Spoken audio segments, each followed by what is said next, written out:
painting weights is going to be a little bit of a process just because it is pretty time consuming. This is one of those times where you put music on and just kind of go at it. So the first thing that I'm going to do is I'm going to show you guys how to paint the weights, how to check the weights, how to work with some of the painting weights tools. You don't necessarily have to have an animation, so basically the way I'm going to do it is I'm just going to take this and I'll be moving it from time to time, whether it be this guy, and you can see that I did have IKFK off. And in this case, this is a pretty simple character, so I mean I could turn it back on and I will get it to move a little bit, and you're going to see that part of my tests are going to be looking at something like this, how that's popping out. Moving the shoulder up shouldn't really pop that out. Maybe a little bit of movement would be okay, but not something like that. That's just deformities when it comes down to not looking right and people noticing that your work was very sloppy or didn't quite know what you're doing or you didn't get to spend much time on it. So we need to select the mesh in order to do this, and I'm going to shift select the head geometry as well. So the body and the head geometry. And I need to go to my animation menu set. That's basically where we have everything set in our menus for the bind skin. And since we did do a bind skin and we did the smooth bind, we need to go to skin, and if we go down to the smooth bind editing mode, so skin, edit smooth skin, come over here, you're going to see that we have a lot of options. Okay, the option that we're going to be using is going to be the paint skin weights tool, and I need to open up the option box because we do need to change some of the settings as we work. So when you click on the option box, based off of whatever geometry you had selected, and you could work with just the head first if you like, so you don't have all of these joints that are connected to our geometry or driving our geometry as part of the list. But I just chose both. I like to work all together. One thing that I do suggest that I did not do here, and I did that purposely because some of you guys are going to run into multiple sets of geometry that are not truly connected. The neck is something that we could have easily connected, and based off of our settings and that quick selection set that we created to select the bones that we want to take the geometry and skin it to, then we could undo or detach our mesh and go back into here and reattach the mesh after we merge the head with the body. And we would have to do the process of going up to mesh combine under polygon with the two geometries selected and going up to edit mesh down to merge, so that the vertices here would merge together, and that would give us better results. So I'm not going to go back and do that. I think it would be better for this, but I'm going to show you guys that sometimes these might try to pull away from each other, or we might have to do a little trickery. Now, the tutorial is not going to be making the cleanest mesh on this, okay? The reason being is that it can take quite a while, and for me to have to go through that means that you guys would have to watch a very long tutorial, and I think that you got the idea of how to paint these weights and get everything across that you need to get across for the movement and functionality of this character and the look and aesthetics of the fluidity in the animation and the deformations of the geometry based off of our joints by painting your own weights and kind of filling it out. All of your characters are going to be different, and you're more than welcome to take this character that we were working on in class and work with it in order to get the best results. So you're going to see that as I scroll over this thing with my mouse, I'm not hitting any buttons, but that is my brush. This is a brush tool.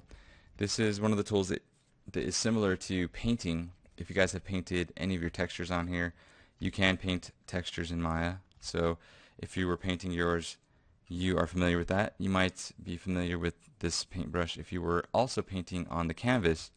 So if you were doing more of a matte painting type of deal, this works the same way. Okay, this thing that you see right here is how we're going to be painting. Now, I don't mean to skip this section, but we're going to come back up here because we pretty much have to go through all of these joints to see what they're controlling. But I do want to make my brush a little bit smaller, so some of the things that I show you are going to correlate with a smaller brush instead of this huge brush that is going to work on a much larger scale, and you won't notice the subtleties in some of the changes that we do. So I'm going to scroll down a little bit because the brush options are going to be towards the bottom. You're going to see that we have stroke. We also have stylus pressures, and I do recommend that if you do have a stylus to use it. So if you have a Wacom tablet, a bamboo, whatever type of stylus you have, it's going to work here. So drop down the stylus. This is going to be based off of pressure. You could turn the pressure off, and I think that this is the fastest way of working. So if you have to go to the school, or you have your own stylus, or you borrow one from a friend or something, this is going to help you paint your weights really quickly. It also will help you deform things in here like you would in Mudbox or in ZBrush. Okay? Now if you turn stylus pressure off, it's going to act as a mouse. Okay?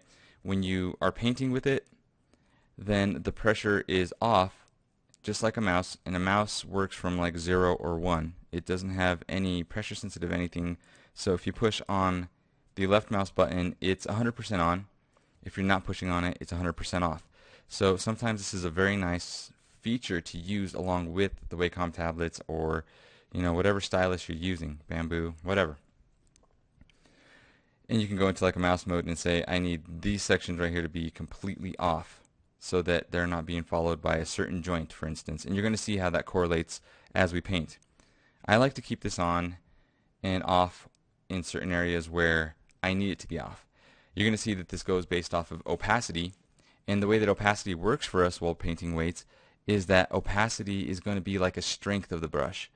And you're going to see, you can drop this down and say that you want the pressure to be off of the radius, so the brush can get larger or smaller if you're pushing harder, or both the size / radius of our brush, which is like if I hover over this guy, oh, let me click off. If I hover over this guy, the radius is really large, that's that red circle, okay? Or the opacity, or both. The opacity being, if I push harder with my Wacom tablet, or onto my Wacom tablet, it's going to paint a harder opacity, or a more solid color. And you're going to see that we are going to be basing our weights off of colors. It's either going to be black or white, and the grayscales in between, or these colors up here. And we're going to get to that here in a little bit. But I do want you guys to understand the stylus pressure, how it works, and the importance of turning this off and on when you're using the stylus. For the display, you can come down here, and we have different ways of displaying our brush. I don't mess with this a whole lot. I've never really found a need to mess with this a whole lot. And it's really going to be up to you guys to play with this. We're not going to really touch this section. Now, I'm going to scroll up a little bit and take these sections up here, and you're going to see that stroke is going to have my radius. So I can up the radius, and you can see the brush is so large it's off of the viewable area. And I can take this down if I like to maybe something smaller. Now I have a super itty bitty brush. Now, the best way that I do it, and you guys can do it, is just by holding B. So if you hover over your geometry like this, hold down B, you get the 2 arrows. And I'll just come over to the side so you can see the arrows. Okay. I'm going to need to be over this geometry in order to see the brush. So I will come back over the geometry. I'm still holding B, the B key. Hold down my left mouse button, drag to the right to make the radius of this brush larger or smaller. And you can do this anytime that you're painting. So I suggest that you get used to using the hotkey, which is B, and making your brush larger and smaller than having to come here and change this every single time. Now, screen projection, you're going to see that when I am working over here, okay, screen projection is going to kind of flatten my brush out and go based off of the angle of my camera. Okay, I like to work with that off a lot because I like to follow the contour of my geometry, but there is times where that is helpful.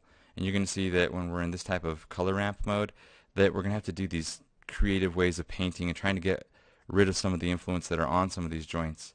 And some of them want to or need to be influenced by something.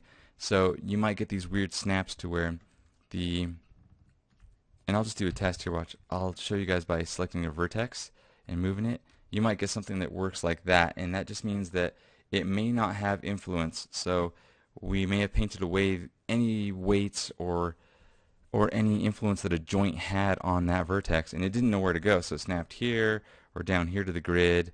So if you get this weirdness, basically you can take this vertex and tell something, like one of the joints, to control it. So I'm going to undo that.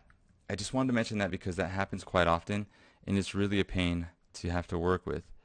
So I'll select both the head geometry and the body geometry, go back to my settings here, and we do have some reflections for painting weights, and it's not allowing us to do that right now, but we don't have to worry about that, because one nice thing that we can do with weights, especially if you have a character that is the same on both sides, is that we can actually paint and perfect one side, like the left side for instance, or the right side for instance, and then mirror our weights over to the left side so that we minimize having to paint weights on this side and that taking us an hour or so, and then doing the same thing on this side and it taking us an hour or so, and them just not being quite right because maybe I missed something on this side that I got on the other side and parts of the fingers are moving together. Okay, so those are some of the things that we're going to run into, and that's just the stroke. So I'm going to come up a little higher, and you're going to see some of the gradients here. The gradients are going to be based off of a color scale. So right now, unless we turn on this little checkbox that says use the color ramp, then we're not going to see colors. We're going to see a scale of black on this side and white on this side, white indicating that we have the vertices and such having control. Pure white is that maybe a joint has full control of a vertice or a set of vertices. Okay, gray and lighter gray, as the grays get lighter, you're going to see, and I think I have the finger joint selected, you're going to see here, this is a perfect example, that the finger joint, and I'm pretty sure it's not this, hopefully I didn't accidentally select that tip, but it should be based off of this joint right here, to where this joint is fully affecting these vertices over here. I can make my brush a little smaller because it looks kind of obnoxious, so I'll hold down B and my left mouse button and drag it to the left, just like that. Okay, now I'll come over here, and this joint is and should be affecting these vertices up here, and you're going to see that pure white indicates that these vertices are fully being or following this joint right here. Okay, and as it comes out this way, you're going to see that it does fade off. So this joint has full control up here. The control starts to slip around here, and this fades out, and as it fades out, it's going to fade to black, and as it fades to black, this joint right here is losing its control over, or its modifications over, the vertices as it comes down this way. So basically what's happening here is that this joint will pull these a little bit and might pull these a tiny bit, which could be a desired effect for you. That way this geometry bends in a nice fashion. If it was white all the way up to right here and cut off right there, then when this joint rotated, it would be like folding a piece of paper. It'll be a really hard fold, which is not organic. And this character, even though it's cartoony, it still is organic. So it's not going to have those hard folds unless that's a desired effect for a certain scene using this character, and that's something that you guys can determine yourselves. To kind of show you, I'll select that joint, and I'm going to rotate it, see?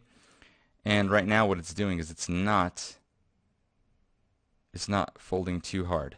And some of these hard folds that we're getting right here, that's kind of based off of the geometry. We have a really low poly character, so if I select this mesh just like this, and you see this, it's basically because the character is low poly. If we had a few other edges in here, edge loops I should say, then this would fold a little better. But when you hit 3 on your keyboard and smooth it out, which is going to be the desired way of probably rendering this guy out, it does look smooth enough to where we don't have to worry about that. Okay? And the smoothing process is being or adding edges in there that we do not see. And what Maya has to do is it calculates all of those subdivisions that have been added by smoothing this thing out as a render preview. So when you use Mental Ray and you render this out, Maya will take it and pretty much subdivide it for each render. So it'll take this hard edged mode and it's adding a subdivision across this way and across this way for each face. And that's at render time. So that's one thing to consider if your renders are going to be kind of horrific. But it's also one thing to time out for. Okay? So in the next section, we are going to start painting some weights. But let me go back to the tool just to make sure that I have not forgotten anything. Yeah. Let me select the geometry up top. And I'll finish this off by showing you the color ramp. So I'll click on the color ramp. I'll go back to that finger. And you're going to see that the blues down here, or we can change the color if we like. The blues down here indicate that this little joint right here has influence all the way out this way. And this dark blue could be the lightest of influence. It could be like 0.001 influence, and then it fades off right through here. Okay? So for this, when you see it, full red is on this side. So whatever's closest to white, if you change the colors yourself, whatever's closest to white can be considered full color or full effect on these joints. The things closer to blue are going to be closer to black here. So it's like going down our grayscale this way to black, black indicating that it no longer has effect on vertices over here. Shades of gray being these colors right here. So as it turns to yellow, that's about a midway point. It turns to green, and then it fades off. So the blue just kind of indicates that it does come out this way. It doesn't necessarily mean that these have high enough percentages to make a difference at all, but they do have some influence. So be it 0.001 or 0.0001, these do have some influence. Okay, so that's another mode that we can work. I'm going to turn the color ramp off. You're going to see that we can't even see the gray here. It is so minimal, the control that this joint has on these vertices. Okay, so the next part that we're going to be working with in the next tutorial is going to be this top section. And the top section is going to be how we're going to paint the weights in, and this section for how we're going to change and work with our value, opacity, and the brush types, how we're going to use the paint operations, and also how we can do the different modes of painting, and what joints we're going to cycle through to see what influence they have on our geometry.